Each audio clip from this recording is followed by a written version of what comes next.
one world champion. Can you talk us through kind of, I suppose, in a nutshell, what that year was like for you?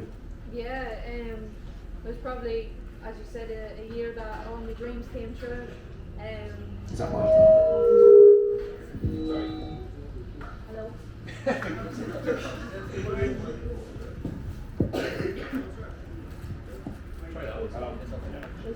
Okay. Yeah, all my dreams came true last year, but I suppose the year probably started off when I went to spot Katie Taylor in America. Yeah. And it was kind of like a snowball effect from there. Because I went from there and I won the Worlds then, and like it was just amazing to achieve so much in such a short amount of time. And it was this day last year I guaranteed a medal at the Worlds, and now I'm getting ready to go to an Olympic qualifier, which is something I've dreamt of since I was a little girl. So to be so close to it is brilliant. And we'll talk about kind of what this year might have kind of look for you and then into next year. But Mark, again, last year for you, you know, that bronze medal in Munich, the enthusiasm, the energy that came with that European Championship from an Irish perspective. But for you yourself and your career, it was obviously nice to get back on the podium. Yeah, like I felt at the Europeans last year was kind of part of a massive package of athletes that were just doing really well. And yeah, like last year was a kind of a resurgence for me, getting back to that sort of shape where I was making finals again. So yeah, it was a really positive year, and hopefully I can take it into this year and into the Paris Games next year. And again, like Amy, we'll touch on that going forward. But I can bring you in, okay, because you know, we all aspire to go to the Olympic Games, we all aspire and dream of getting a medal at the Olympic Games, and I know you have it in your pocket. I hope you do, because I'm telling you now, you better have it in your pocket.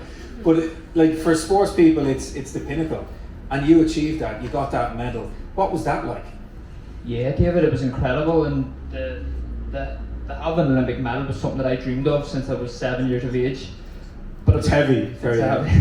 But it all really started, David, whenever I joined the high performance, and when you go into an environment and you see people like the guys here that are world champions, European medalists, you start to surround yourself and you start to realise that these people aren't a success by coincidence. It's through the way they think, it's the way they train, the way they act. And to become a winner, you have to focus on winning, and to be surrounded by great athletes in the high performance, that's when things really changed for me and helped me then towards getting an Olympic medal.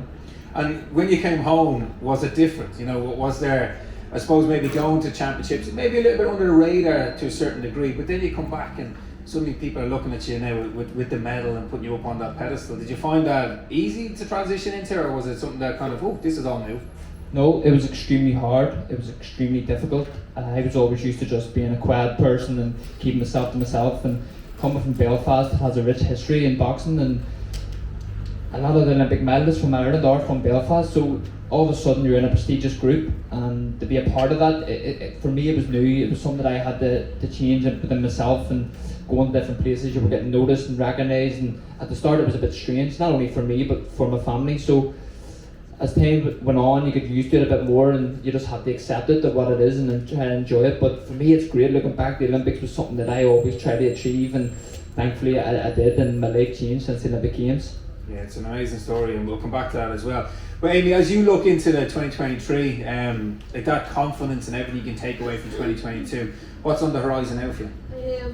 Well, I've been nominated to go to the European Games, but the team actually hasn't been officially announced, so I'm still waiting for the thumbs up. But that's obviously the main goal for me in the Olympic qualifiers, and that's the main focus. Like, that's all I'm thinking about at the moment, is just getting on the plane and going over there and taking one fight at a time.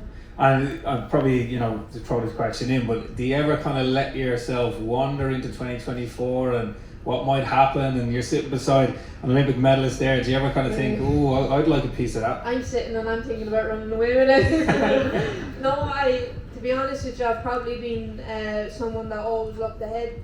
I was probably thinking about 2024 back in 2016, but no, I do get carried away sometimes, and because obviously it's always been a dream of mine, so I think what it could be like, and even like sometimes I'm driving along and I'm thinking about that moment in 6 weeks time, where if I win and I get the ticket to Tokyo, to Paris, what way I'll be, and I'll probably be on the floor crying my eyes out. So I have been looking ahead, but then sometimes I have to pinch myself and just focus on tomorrow really.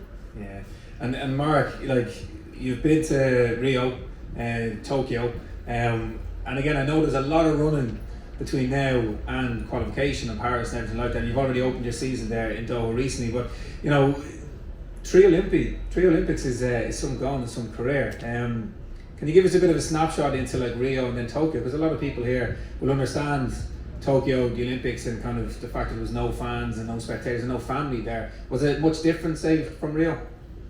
Yeah, like so there were no fans at Tokyo, but like the whole Olympic experience outside of the stadium was similar enough, I suppose, to the games in Rio, and that was amazing to be a part of. It was amazing to be a part of such a talented Irish team and so many brilliant medals. And I remember waiting for Paul O'Donovan to come back from the rowing when I was there, and just to even see somebody you went to college with to come back actually with an Olympic medal is it's amazing to see it in reality, you know.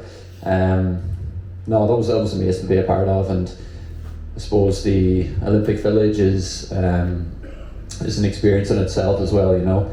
You're going around and you have like these 6'5" basketball players walking around. You have little tiny gymnasts as well. It's just such an extremes of body types that you see in the place, and it's it was an amazing experience. Really lucky to get it, and looking forward to hopefully qualifying for Paris in 2024.